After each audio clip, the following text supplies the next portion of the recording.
Depois, Stephen King. Apenas os mortos não têm segredos. Capítulo 56. Depois que pegamos a Truey, Lee se serviu de outra porção de sua mistura especial. Eu diria que ela estava começando a me assustar, mas já tínhamos passado muito desse ponto. Quer saber como chegamos aqui? Eu e você, Holmes e Watson partindo para mais uma aventura? A aventura não era a palavra que eu teria escolhido, mas não falei nada. Estou vendo pela sua cara que não. Tudo bem. A história é longa e não é muito interessante, mas vou contar só o seguinte. Nenhuma criança nunca disse que queria ser mendigo, reitor de faculdade ou policial corrupto quando crescesse. Nem coletar lixo no condado de Westchester, que é o que meu cunhado faz atualmente. Ela riu, mas não entendi na ocasião o que havia de engraçado em ser lixeiro. Tem uma coisa que pode te interessar. Eu levei muita droga do ponto A para o ponto B e fui paga por isso. Mas o pó que sua mãe achou no bolso do meu casaco naquela vez era só um frila para um amigo. É irônico se a gente pensar bem. Naquela época, a divisão de assuntos internos já estava de olho em mim. Não tinham certeza, mas quase. Eu morri de medo da tia falar. Aquela era a hora de eu parar, mas já não dava mais. Ela fez uma pausa e pensou. Ou eu não quis. Ao olhar para trás, é difícil saber qual das duas coisas. Mas me faz pensar em uma coisa que Chet Atkins disse uma vez. Você já ouviu falar de Chet Atkins? Eu balancei a cabeça. Como os grandes são esquecidos rápido. Joga no Google quando você voltar. Um excelente guitarrista, no nível do Clapton e do Knopfler. Ele estava falando em como era péssimo em afinar o instrumento. Quando percebi que não era bom nessa parte do trabalho, eu já estava rico demais para parar. Foi assim comigo em minha carreira de transportadora.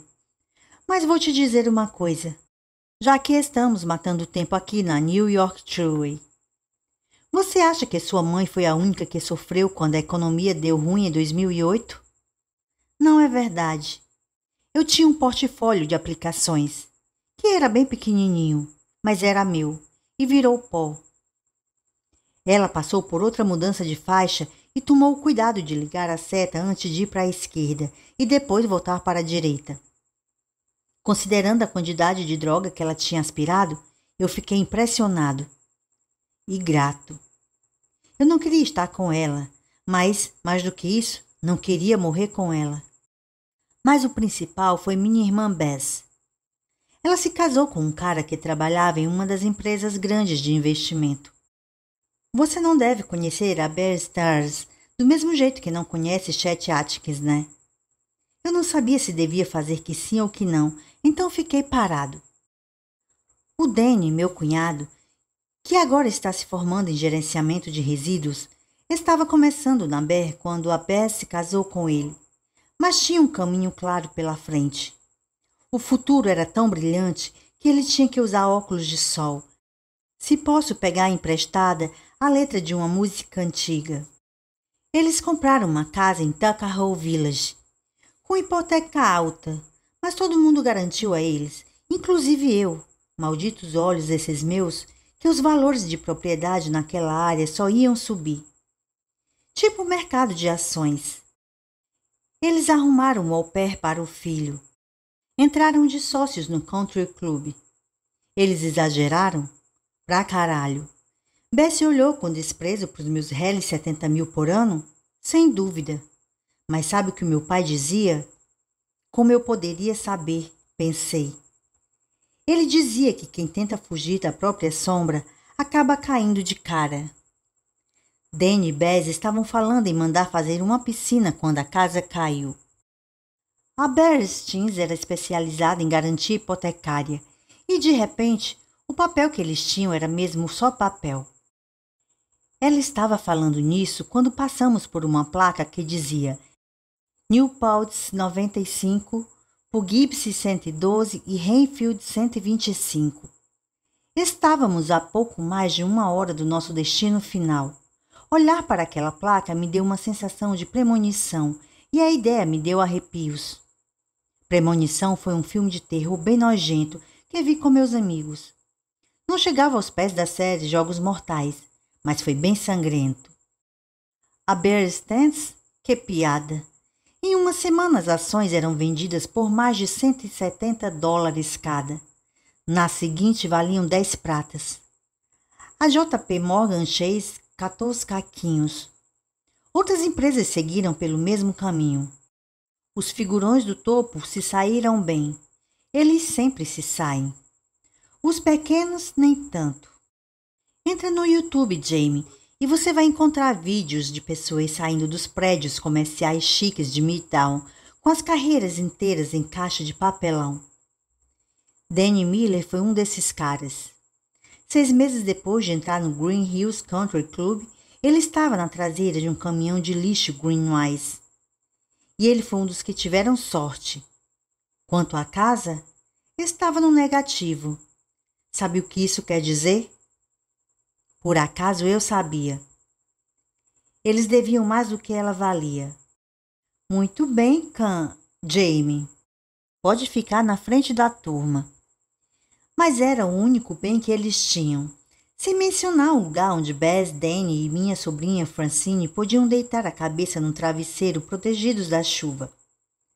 Bess disse que tinha amigos dormindo entre eles. Quem você acha que ajudou para eles conseguirem manter os pagamentos daquele elefante branco com 4 quartos? Imagino que tenha sido você. Certo. Bess parou de esnobar meus 70 mil por ano. Isso eu posso garantir. Mas dava para fazer isso só com meu salário e todas as horas extras que eu pudesse fazer? Não mesmo. Ou por causa do trabalho de meio período como segurança em algumas boates que eu arrumei? Outro não mesmo. Mas eu conheci gente lá, fiz contatos, recebi propostas. Certas linhas de trabalho não sofrem com a recessão. Funerárias sempre se viram. Empresas de cobrança e de empréstimos para fianças, lojas de bebida e o ramo das drogas. Porque, tanto nos bons quanto nos maus momentos, as pessoas vão querer ficar chapadas. E é verdade, eu gosto de coisas boas. Não vou me desculpar por isso. Acho as coisas boas um consolo e sentia que as merecia. Eu estava garantido o telhado acima da cabeça da minha irmã, depois de tantos anos em que Bess me esnobou por ser mais bonita, mais inteligente, por ter estudado em uma faculdade de verdade não comunitária. E, claro, ela era hétero. Liz quase rosnou quando falou isso. O que houve? Como você perdeu o emprego? A divisão de assuntos internos me pegou de surpresa com um teste de urina para o qual eu não estava preparada. Não que eles já não soubessem, mas eles não podiam se livrar de mim facilmente depois que contribuí com o TRO. Não pegaria bem. Então eles esperaram, e acho que foi uma decisão inteligente. Depois, quando me pegaram, ou quando acharam que me pegaram, eles tentaram me usar. Me botar para usar escuta e toda aquela merda estilo sérpico. Mas tem outra coisa que dizem. Uma coisa que não aprendi com meu pai. Quem dedura leva atadura. E eles não sabiam que eu tinha um as na manga. Que as? Pode me achar muito burro se quiser, mas foi uma pergunta honesta. Você, Jamie, você é meu as. E depois de TRO, eu sabia que chegaria uma hora em que eu teria que usá-lo. Capítulo 57. Nós atravessamos o centro de Enfield, que devia ter uma grande população de universitários, a julgar por todos os bares, livrarias e lanchonetes na única rua principal. Do outro lado, a rua virava para o oeste e começava a subir pela Catskills. Depois de uns 5 quilômetros, nós chegamos a uma área de piquenique com vista para o rio Wallkill. Liz entrou ali e desligou o motor. Éramos os únicos lá. Ela pegou o frasco de mistura especial. Pareceu que ia desenroscar a tampa, mas depois guardou. O casaco se abriu e vi mais manchas de sangue seco no suéter. Pensei nela dizendo que o septo já era. Pensar em como o pó que ela cheirava estava corroendo a carne dela por dentro foi pior que os filmes Premonição e Jogos Mortais, porque era real. Hora de te contar porque eu te trouxe aqui, moleque. Você precisa saber o que esperar e o que eu espero de você. Acho que não vamos continuar amigos depois. Mas pode ser que dê para nos despedirmos em termos relativamente bons. Duvido. Foi outra coisa que eu não disse. Se você quiser saber como o ramo das drogas funciona, assista a série A Escuta. Ela se passa em Baltimore e não em Nova York. Mas o ramo das drogas não muda muito de lugar para lugar. É uma pirâmide, como qualquer outra organização com muito dinheiro. Tem os traficantes menores na parte de baixo e a maioria é menor de verdade. E quando eles são pegos, eles são julgados como menores de idade. Na vara de família um dia, de volta à esquina das ruas no seguinte. Depois meus traficantes sênior, os que servem as casas noturnas, que foi onde fui recrutada. E tem os figurões, que economizam comprando no atacado. Ela riu e eu também não entendi o que havia de engraçado nisso. Se subirmos um pouco, temos os fornecedores, os executivos júniores, que deixam as coisas funcionando com tranquilidade, os contadores, os advogados e os caras grandes de verdade. É tudo compartimentalizado, ou pelo menos é para ser assim. As pessoas de baixo sabem quem está diretamente acima, mas mais nada. As pessoas do meio conhecem todo mundo abaixo, mas só uma camada acima também. Eu era diferente. Estava fora da pirâmide, fora da hierarquia. Porque você era transportadora, como naquele filme do Jason Statham. Basicamente isso. Os transportadores só devem conhecer duas pessoas, as que nos entregam a carga no ponto A e as que recebem no ponto B. As do ponto B são distribuidoras sênior, que botam a droga para se espalhar a pirâmide abaixo e levam até seu destino final, os usuários. Só que, sendo policial, ainda que corrupta, eu presto atenção, né? Não faço muitas perguntas porque fazer isso é perigoso, mas eu escuto. Além do mais, eu tenho acesso, ou tinha, às bases de dados da Polícia de Nova York e do Departamento Antidrogas. Não foi difícil rastrear a pirâmide até o topo. Tem umas 12 pessoas importando os 3 principais tipos de drogas para regiões de Nova York e da Nova Inglaterra. Mas o que eu estava procurando mora aqui em Enfield. Morava, devo dizer. O nome dele é Donald Marsden. E quando ele declarava imposto, ele listava desenvolvedor como antiga ocupação e aposentado como atual. Ele está aposentado, sim. Morava, devo dizer, aposentado. Era Kenneth Terrio tudo de novo? O garoto entendeu, disse Liz. Fantástico. Você se importa se eu fumar? Eu não devo cheirar mais nada até isso acabar. Depois vou me permitir usar uma dose dupla. É o limite para a pressão arterial. Ela não esperou que eu desse permissão. Só acendeu o cigarro. Mas pelo menos ela abriu a janela para a fumaça sair. A maior parte, pelo menos. Donnie Marsden era conhecido pelos colegas, pela equipe dele, como Donnie Grandão. E por um bom motivo. Ele era um filho da puta gordo pra caralho. E peço perdão por ser politicamente incorreta. 150 quilos era pouco. Ele estava quase nos 200. Ele estava pedindo e aconteceu ontem. Hemorragia cerebral. Explodiu o cérebro dele e nem precisou de arma. Ela tragou fundo e jogou o cigarro pela janela. A luz do dia continuava forte, mas as sombras estavam ficando compridas. Em pouco tempo, a luz começaria a sumir. Uma semana antes do derrame, eu soube por 2 dos meus antigos contatos Dos caras do ponto B com quem mantive amizade, Kedone recebeu um carregamento da China. Um carregamento enorme, eles disseram.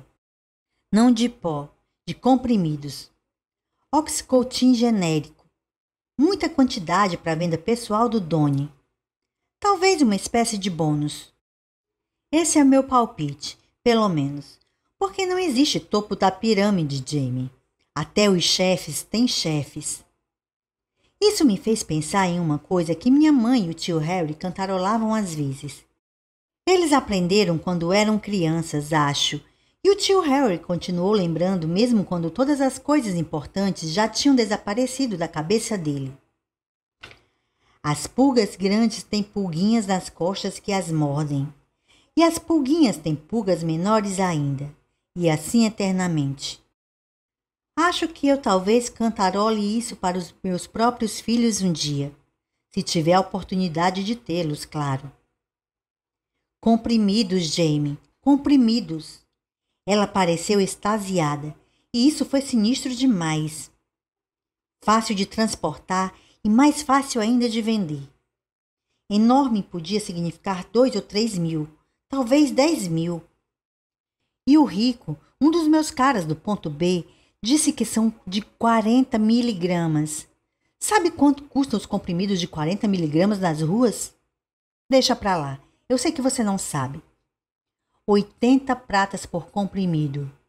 E sem o estresse da trabalheira de transportar heroína em sacos de lixo, dá pra carregar isso em uma porra de mala.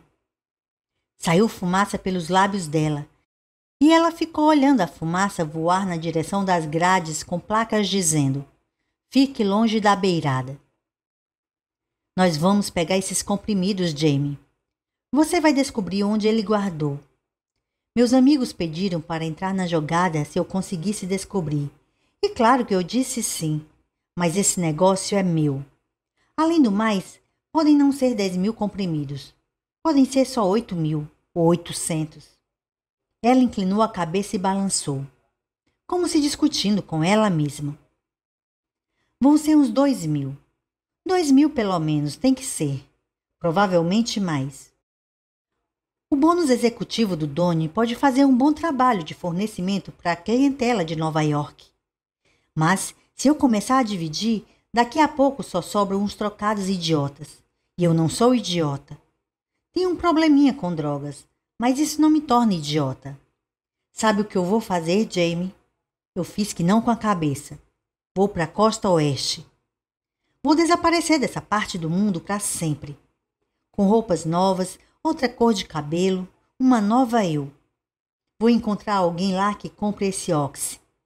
Posso não conseguir 80 por comprimido, mas vou conseguir o bastante, porque o oxi ainda é muito especial e essa porra chinesa é tão boa quanto a de verdade. Depois, vou arrumar uma nova identidade que combine com meu cabelo novo e as roupas novas. Vou para uma reabilitação e vou ficar limpa. Vou arrumar um emprego, talvez do tipo em que eu possa começar a compensar o passado. Expiação, é como os católicos chamam. Que tal?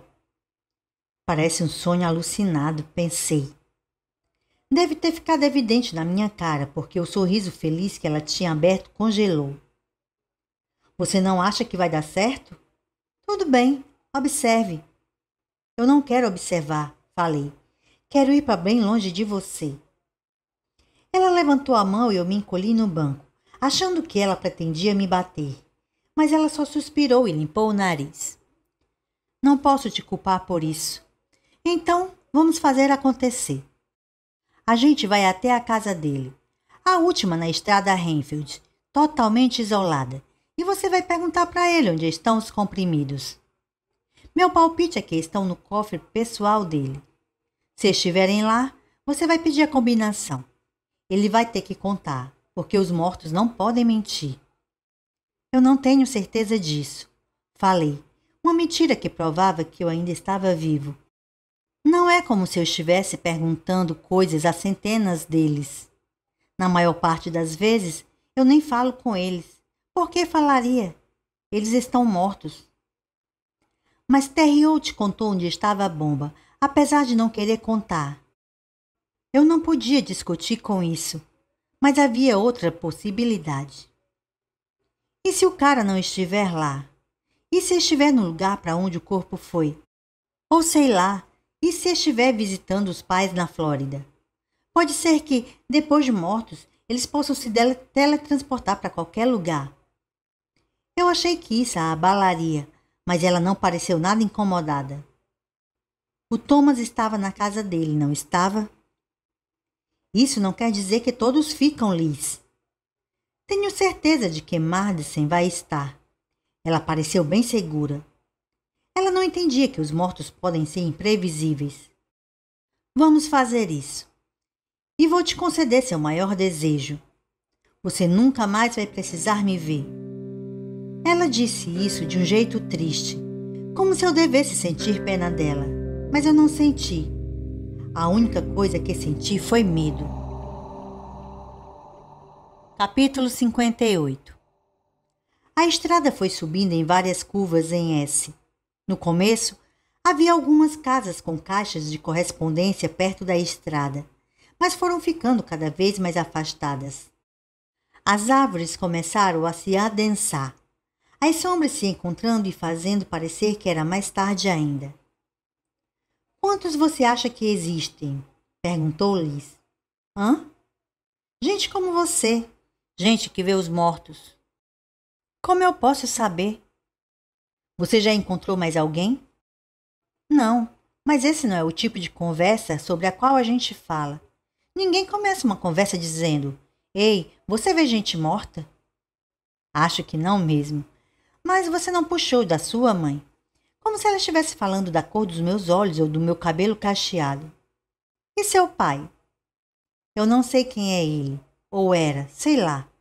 Falar sobre o meu pai me deixava desconfortável, provavelmente porque minha mãe se recusava a fazer isso. Você nunca perguntou? Claro que perguntei. Ela não responde. Eu me virei no banco para olhar para ela. Ela nunca falou nada sobre isso?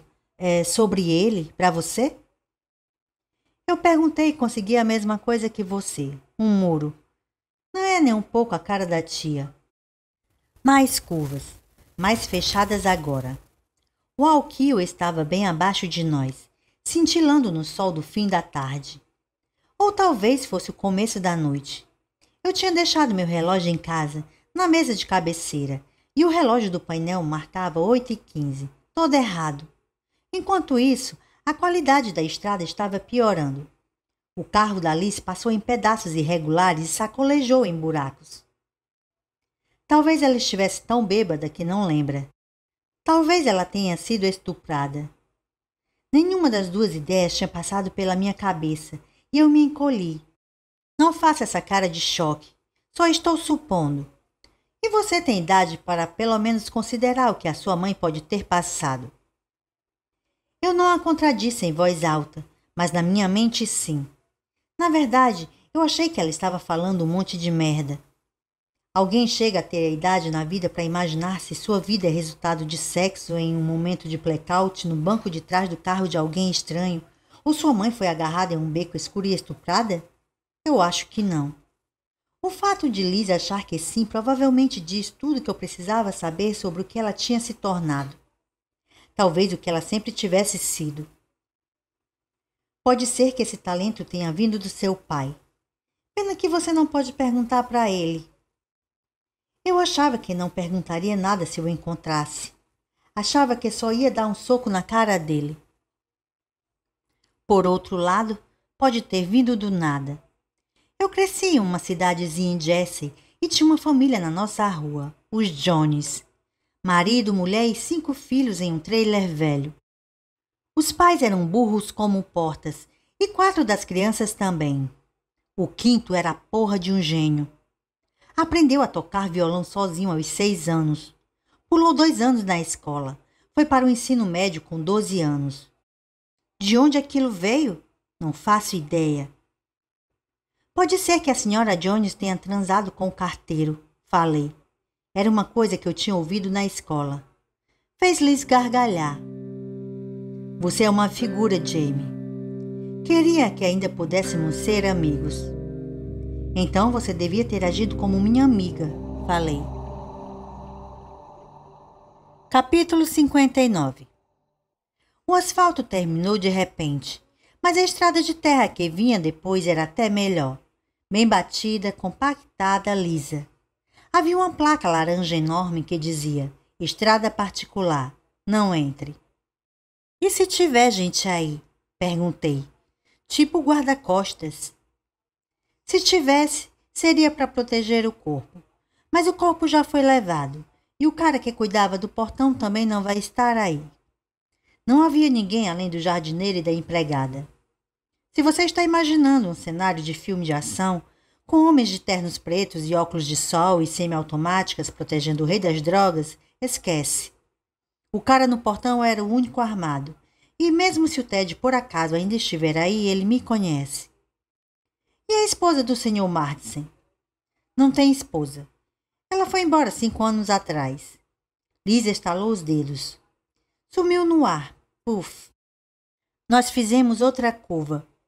Uma montanha cheia de abetos podia ser vista à frente e bloqueava metade oeste do céu. O sol brilhava por um trecho de vale, mas se poria em breve. Na nossa frente havia um portão feito de estacas de ferro, fechado. Havia um interfone e um teclado numérico de um lado. Do outro lado do portão havia uma guarita, supostamente onde o homem que cuidava do portão passava o tempo. Liz parou, desligou o carro e guardou a chave. Fique parado, Jamie. Isso vai acabar mais rápido do que você pensa. As bochechas dela estavam vermelhas e os olhos estavam brilhando. Tinha um filete de sangue escorrendo por uma das narinas, que ela limpou. Ela saiu e foi até o interfone, mas as janelas do carro estavam fechadas e eu não ouvi o que ela disse. Ela foi até a guarita e dessa vez eu a ouvi, porque ela elevou a voz. Ted, está aí? É sua amiga Liz. Queria prestar minhas homenagens, mas preciso saber onde. Não houve resposta e ninguém saiu. Liz foi até o outro lado do portão. Pegou um pedaço de papel no bolso de trás, consultou-o e digitou os números no teclado numérico. O portão se abriu lentamente. Ela voltou para o carro sorrindo. Parece que a casa é toda nossa, Jamie. Ela entrou. O caminho era de asfalto, liso como vidro. Tinha outra curva em S e Liz dirigiu por ela, com tochas elétricas acesas dos dois lados do trajeto. Depois, descobri que esse tipo de iluminação se chama archote. Ou talvez isso seja só para aquelas tochas que as multidões usam quando invadem o castelo nos filmes velhos do Frankenstein. Bonito, falei. É, mas olha aquela porra, Jamie. Do outro lado do S, a casa de Martensen apareceu. Parecia uma daquelas mansões de Hollywood Hills que a gente vê no cinema. Grande e empoeirada perto de um precipício. O lado virado para nós era todo de vidro. Imaginei Madsen tomando o café da manhã, vendo o sol nascer. Devia dar para ver até Poughkeepsie, talvez mais longe. Por outro lado, vista de Poughkeepsie não é de causar tanta inveja. A casa que a heroína construiu, Liz falou com crueldade. Com tudo que tem direito, e um Mercedes e um Porsche Boxer na garagem. As coisas que me fizeram perder o emprego. Pensei em dizer você teve escolha, que é o que minha mãe sempre me dizia quando eu fazia besteira, mas fiquei de boca calada. Ela estava tão pronta para explodir quanto as bombas do Tamper, e eu não queria provocar essa explosão.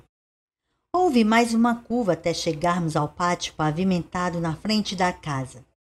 Liz dirigiu por ela e vi um homem parado na porta da garagem dupla, onde os carros chiques do Madsen estavam. Não tinham levado o Donnie grandão para o necrotério no poste, claro. Abri a boca para dizer que devia ser Ted, do portão, pois o cara era tão magro que não podia ser Madsen, mas vi que a boca dele tinha sumido. O box T está lá dentro?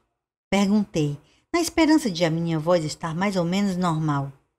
Apontei para a garagem e para o homem parado na frente. Ela deu uma olhada. Está, mas se você queria dar uma volta ou mesmo uma olhada, você vai se decepcionar. Nós temos que cuidar das nossas coisas. Ela não ouviu, só eu vi. E considerando o buraco onde antes ficava a boca, ele não tinha tido uma morte natural. Como eu falei, essa história é de terror. Capítulo 60. Liz desligou o motor e saiu. Ela me viu ainda sentado no banco do passageiro, os pés no meio de várias embalagens de comida, e me sacudiu. Vem, Jamie, está na hora de você fazer o seu trabalho. Depois você está livre. Eu saí e a segui até a porta de entrada. No caminho, lancei outro olhar para o homem na frente da garagem dupla. Ele devia saber que eu o estava vendo, porque levantou a mão. Verifiquei se Liz não estava olhando e levantei a minha em resposta. Degraus de ardósia levavam a uma porta alta de madeira com aldrava de cabeça de leão. Liz nem bateu, só pegou o pedaço de papel do bolso e digitou mais números em um teclado numérico. A luz vermelha ficou verde e houve um estalo quando a porta foi destrancada. Madsen tinha dado os números para uma mera transportadora? Eu não achava possível. E também não achava que a pessoa que contou para ela sobre os comprimidos saberia as senhas. Eu não gostava do fato de ela ter aquela informação. E pela primeira vez pensei em Terrio, ou na coisa que habitava agora o que restava dele. Eu tinha superado aquela coisa no ritual de Shud, e talvez ela viesse se eu chamasse, sempre supondo que teria que honrar o acordo que fizemos. Mas isso ainda não tinha sido provado. Eu só faria isso como último recurso, porque morria de medo daquela criatura. Pode entrar. Liz colocou o pedaço de papel no bolso de trás, e a mão que antes o estava segurando foi para o bolso do casacão. Dei mais uma olhada no homem, que eu supunha que era Ted, parado na frente da garagem. Olhei para o buraco ensanguentado, onde antes ficava sua boca, e pensei nas manchas no suéter da Liz. Talvez tivessem sido feitas quando ela limpou o nariz. Talvez não. Eu mandei entrar. Não foi um convite. Eu abri a porta. Não havia saguão nem hall de entrada, só uma sala enorme. No meio havia uma área mais baixa com sofás e cadeiras. Depois descobri que esse tipo de coisa se chama sala de estar rebaixada. Havia mais móveis com jeito de caros em volta.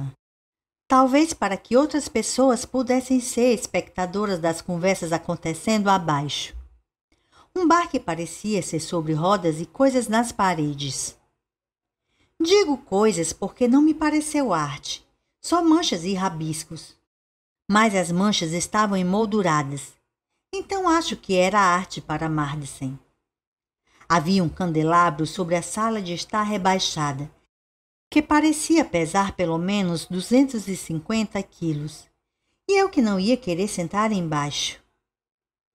Depois da sala rebaixada, do outro lado da sala grande, havia uma escadaria dupla enorme. A única remotamente parecida que eu tinha visto na vida real e não nos filmes e na televisão era da Apple Store na Quinta Avenida. Um lugar e tanto, né? Disse Liz. Ela fechou a porta, tum, e bateu com a base da mão nos interruptores ao lado. Mais achotes se acenderam, junto com o candelabro. Era uma coisa linda e emitia uma luz linda, mas eu não estava com humor para apreciar nada. Eu estava ficando mais e mais seguro de que ali já tinha estado ali e que tinha atirado no Ted antes de ir me buscar. Ela não vai precisar atirar em mim se não souber o que eu vi. Falei para mim mesmo, e embora isso fizesse certo sentido, eu sabia que não podia confiar na lógica para me guiar naquela situação. Ela estava completamente chapada, praticamente vibrando. Pensei de novo nas bombas do Tamper. Você não me perguntou, falei. Não perguntei o quê? Se ele está aqui. Bom, está?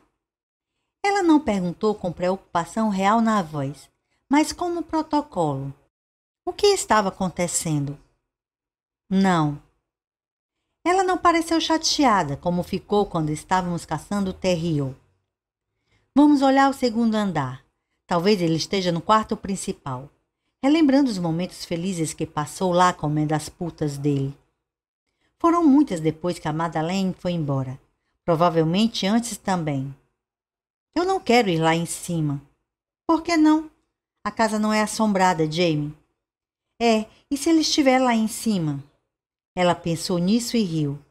A mão ainda estava no bolso do casaco. Você até tem razão. Mas como é ele que estamos procurando? Sobe. Ándale, ándale. Indiquei o corredor que levava para longe do lado direito da sala. Pode ser que ele esteja na cozinha. Preparando um lanchinho? Acho que não. Acho que ele está lá em cima. Vai. Pensei em discutir mais um pouco ou simplesmente recusar, mas aí a mão dela podia sair do bolso do casaco e eu tinha uma boa ideia do que ela estaria segurando. Por isso, comecei a subir a escada pela direita. O corrimão era de vidro verde fosco, liso e frio. Os degraus eram feitos de pedra verde. Havia 47 degraus no total. Eu contei, e cada um devia valer o preço de um Kia. Na parede, no alto daquela escada, havia um espelho com moldura dourada, que devia ter 2 metros de altura. Tinha um idêntico do outro lado. Eu me vi aparecer no espelho com Liz logo atrás de mim, olhando por cima do meu ombro. Seu nariz, falei. Estou vendo. As 2 narinas dela estavam sangrando agora. Ela limpou o nariz e secou a mão no suéter. É o estresse. O estresse faz isso acontecer porque todos os capilares aqui dentro estão frágeis. Quando encontrarmos Madison e ele nos contar onde estão os comprimidos, o estresse vai passar. Sangrou quando você atirou no Ted? Me perguntei. O quanto foi estressante fazer isso, Liz? O corredor no alto era uma escada circular. Na verdade, quase uma passarela com amourada na altura da cintura. Olhar por ela provocou uma sensação ruim no meu estômago. Se alguém caísse ou fosse empurrado, essa pessoa ia fazer um trajeto curto até o meio da sala rebaixada, onde o tapete colorido não ajudaria a aliviar o impacto do piso de pedra embaixo. Para a esquerda, Jamie. O que queria dizer longe da sacada, e isso era bom. Nós seguimos por um corredor comprido com portas só do lado esquerdo, para que quem estivesse naqueles quartos pudesse apreciar a vista. A única porta que estava aberta era na metade. Era uma biblioteca circular, com todas as prateleiras lotadas de livros. Minha mãe teria desmaiado de empolgação. Havia poltronas e um sofá na frente da única parede sem livros. Essa parede era uma janela, claro, com vidro curvo com vista para uma paisagem que agora estava ficando roxa com o anoitecer. Deu para ver o ninho de luz que devia ser a cidade de Renfield, e eu teria dado qualquer coisa para estar lá. Liz também não perguntou se Madison estava na biblioteca, nem olhou para dentro. Chegamos ao fim do corredor e ela usou a mão que não estava no bolso do casaco para apontar para a última porta. Tenho quase certeza de que ele está aí dentro. Abre. Eu abri e, realmente, Donald Madison estava lá dentro, deitada em uma cama tão grande que parecia uma cama tripla ou quádrupla, e não de casal. Ele mesmo tinha tamanho quádruplo. Liz estava certa sobre isso. Aos meus olhos de criança, o volume do corpo dele era quase uma alucinação. Um bom terno poderia ter disfarçado boa parte da cor dele, mas ele não estava de terno. Ele estava usando uma cueca boxer gigantesca e mais nada. A pança imensa, os peitos enormes e os braços flácidos estavam todos marcados com os cortes rasos. O rosto de lua cheia estava tão machucado e um dos olhos estava fechado. Havia uma coisa estranha enfiada na boca que depois aprendi, em um daqueles sites que você não quer que sua mãe descubra, que era uma bola usada como mordaça, chamada ball gag. Os pulsos dele tinham sido presos com algemas na cabeceira da cama. Liz devia ter levado só 2 algemas, porque os tornozelos tinham sido presos com fita adesiva nas colunas aos pés da cama. Ela devia ter usado um rolo inteiro em cada um. Eis o homem da casa, disse Liz. O olho bom dele piscou. Você diria que eu devia ter percebido pelas algemas e pela fita adesiva. Eu devia ter sabido porque alguns dos cortes ainda estavam sangrando. Mas eu não soube. Eu fiquei chocado e não soube. Só quando ele deu aquela única piscadela. Ele está vivo. Eu posso resolver isso, disse Liz. Ela tirou a arma do bolso do casaco e deu um tiro na cabeça dele.